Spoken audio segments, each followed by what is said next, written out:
last Boxing Day, I went to Cabela's. I was not planning to buy anything, just to enjoy the eye candy.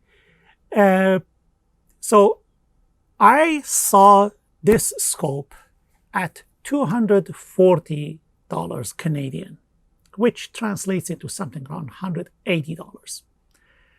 So the scope with parallax magnification anywhere between 6 to 24, MOA reticle, and all that at this price. Oh, by the way, 50 millimeter objective lens.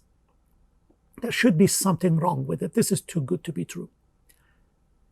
Having said that, the original price was something around $400 something, and they dropped it to $240. So I said, you know what, worst case, I'm going to return it. If it doesn't hold up to specification, I looked through the scope, looks good, clear image, I bought it. And now we are in August, it's still with me. So it must be something good. That's why I decided to share. So I typically call anything below $200, $250 like a budget scope. If you are looking into anything lower than that, you're looking into, basically you are sacrificing the quality. 200, 250, you should find something half decent that you can use for your PCP gun. Now, let's go through the features and see if this guy lives up to expectations. Are you ready for that? Okay, so this is the scope. As you see, it's a massive one. Of course, it has the shade here on the lens. So if you take it off, it's going to make it significantly smaller. But I love that, especially the gun range that I shoot. Usually I go there around the evenings and I have sun to my face, and this one is a great relief. Regardless, it's a massive scope, so it's not small. It adds a bit of weight to your gun when you want to consider walking and stalking the game in the woods. But here are the interesting things. First of all, just like anything you expect at this price range, it has ocular focus, works perfectly. You have the magnification anywhere between 6 to 24, but it is second focal point. So basically it means that when you change the magnification, the size of your reticle does not change, but the size of anything else changes in the background. So if you are looking into a reticle that is marked as MOA, there is only one magnification. That reticle exactly matches the MOA. And for this scope, specifically, it's 16 times magnification. Fine. This scope comes in two different versions. So one of them is 6 to 24. The other one, I guess it's 6 to 16 or 4 to 16, something like that, which has a slightly smaller objective, 44 millimeters. This one is 50 millimeter.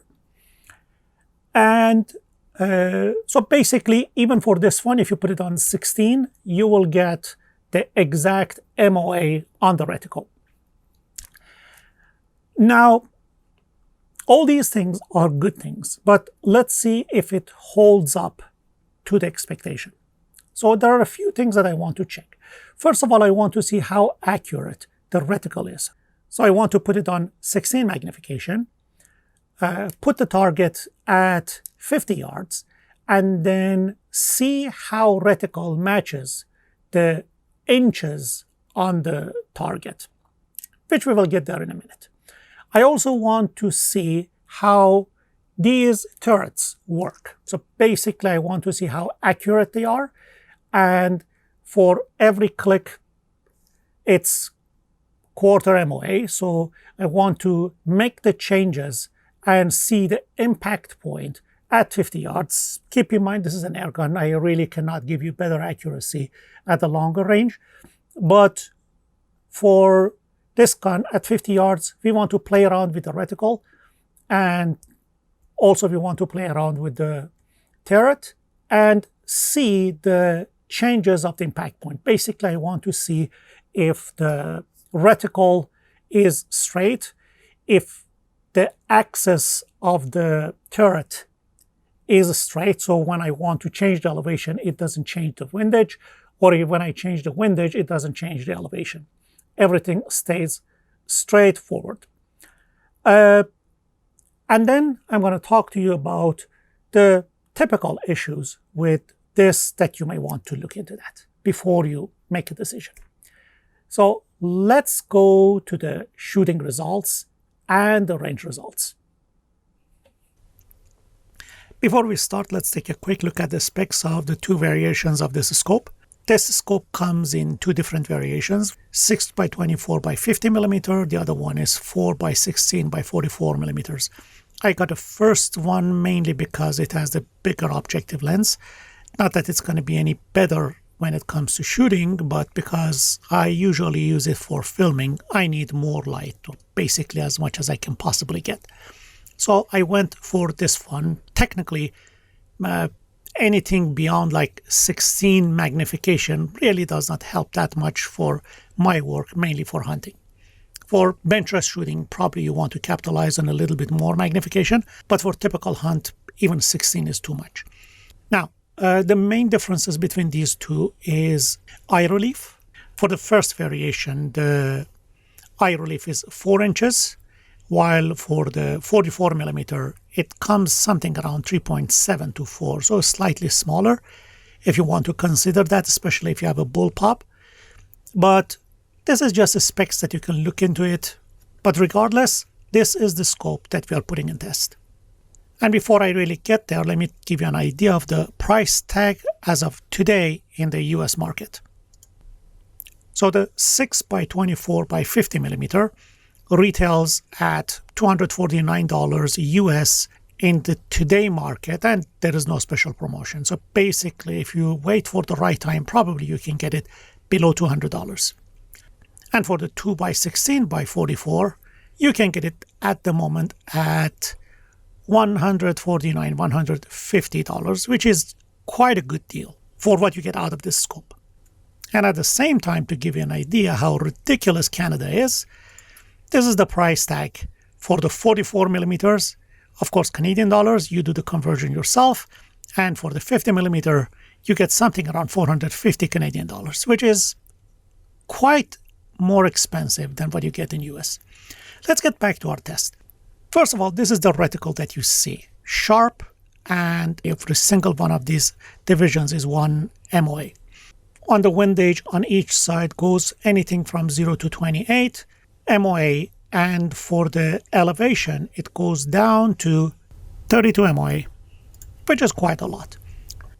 As much as I want to say they're cool, keep it in mind that it's a second focal point. So these measurements only apply perfectly when you set it on 16 time magnification. While you're changing the magnification, these numbers may not match, and you have to do you need to do another recalculation to see what matches what, which is too much to do. But regardless, first thing that I wanted to do is how accurate this reticle measurements is. And this is what I did. This is the target that I put at 50 yards. And as you can see, every inch translates into 2 MOA. And when I compare the lines, it pretty much matches the lines, 1/16 of an inch or more or less. And at the same time, I'm not really sure about the exact distance between the scope and this target. So I would say this difference, this tiny little difference that you may see on both sides, I can live with that every day. But again, this is 16 magnification. And typically when you go hunt, you want to go for much lower magnification. So technically, you rely on your ballistic chart and working with turret. And turret must be reasonably accurate if you want to rely on it. So far, we have reticle that works perfectly. Now let's get into the turret. For the turret, I zeroed the gun at 50 yards. Took a few shots there. I took 3 shots here. And after that, I started changing the windage and elevation, each one of them, every time by 6 MOA. So 6 MOA should take my point of impact 3 inches to each direction. And this is the result. At 50 yards, I fired 3 rounds. I will tell you in a minute that why it looks a little bit bigger than 3 shots. But then I increased the elevation to 6 MOA, and my point of impact changed to this point, which is pretty accurate considering the accuracy of an air rifle. Then I did 6 MOA to the left, which is the point of impact here. Same way, I adjusted the elevation to 0 and 6 MOA to the left. 3 shots, they hit the mark, and so on and so forth. Minus 6 MOA on the elevation brings the target here, while I have 6 MOA windage to the left, which is very good.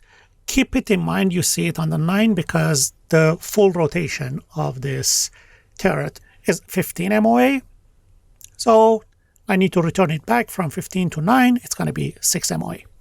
Next one, you can pause it at any moment and check the calculations. And finally, if I have just 6 to the right and 0 elevation, I have 6 to the right and 6 MOA elevation. And finally, I put all of them to the 0 just to make sure after all these playing games, it still holds 0. I fired 12 shots to the center at the end. And this is what I got. So basically, I would say when it comes to turret, it's pretty much accurate and delivers what is promised. Oh, one thing also to remember, this is the 30mm tube. If you're typically using 1-inch mount, probably you need a new one. And for these ones, because it's a PCP and not that much of recoil, I got one cheap one on Amazon for something like $15 Canadian. Consider something like $12, $11, $12 US. And I put it on the gun and it performs perfectly. Now, before I come to the conclusion, I want you to consider 2 things. First, I just tested the scope on the PCP. So basically, I really did not evaluate the impact of recoil and how this gun can survive the recoil for a high power rifle. So if you're looking into this scope on your center fire, you cannot really rely on this review. And I have some suspicions that it may fail in that department because at this price range, I really don't expect much. The other one is that if you're shooting a Springer, this scope is not Spring airgun rated. So most probably, or I would say definitely, if you put it on a Springer, you're going to ruin the scope. All right. Here are a few things that I want to tell you about. Although the spec says the focus is anywhere between 15 yards to infinity, this guy, I comfortably focused it down to something like 7-8 yards, and which is much better. But think about it, this is parallax. So you may want to get it accurate when you want to shoot. The other thing is the eye relief. For the 24 magnification of this rifle, the eye relief is slightly longer, which means basically if you mount this scope, typically where you usually mount the scope on the gun, you may not have a clear picture. You may have noticed that I pushed it to the very end of the dovetail on this gun to give it the proper eye relief that I'm comfortable with and shoot. Of course, it is designed for the high power rifles with the heavier recoil, but at least for this gun, works well. I just pushed it to the very end of the scope mount, and I pushed the scope mounts to the very end of the dovetail, and it comfortably works.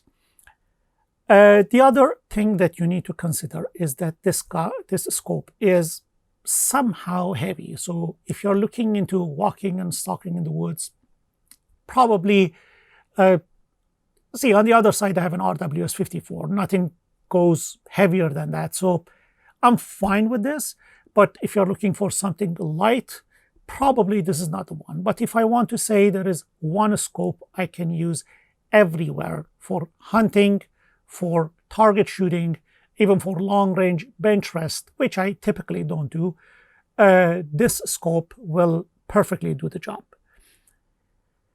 And that's it. By the way, this video is not sponsored. And as I mentioned, I paid for the scope myself. So this is 100% honest review. Thank you for watching, and see you in the next video.